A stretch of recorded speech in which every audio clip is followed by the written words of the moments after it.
আজ আমি সত্যিই আবেগপ্রবণ বলতে পারো। নিজের মনের ভাব, আনন্দ, আবেগ যেটাই বলো না কেন, কিভাবে যে বলে তোমাদের ব্যাখ্যা করব সেটা আমি নিজেই বুঝতে পারছি না। এটা যে শুধুমাত্র আমার একারই স্বপ্ন তা কিন্তু নয়। প্রতিটা মানুষের মধ্যেই, বিশেষ করে প্রতিটা মেয়ের মধ্যেই এই স্বপ্নটা লুকিয়ে থাকে, যেমনটা আমার মধ্যে ছিল।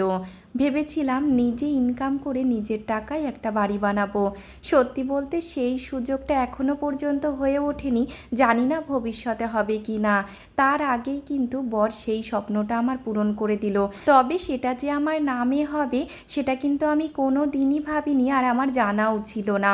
হঠাৎ করেই সারপ্রাইজ দেওয়ার মতো বর আমাকে যেন এক অবাক করা সারপ্রাইজ করে দিল।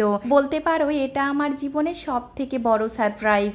এর থেকে বড় সারপ্রাইজ আমি হয়তো আর জীবনে কোনো দিন পাইনি, আর ভবিষ্যতে পাবও না। বাড়িটা কার নামে হবে বলাতে বর হঠাৎ করেই আমার দিকে দেখিয়ে বলে বসলো, কেন এই যে আমার বাড়ির মালিক বসে রয়েছে।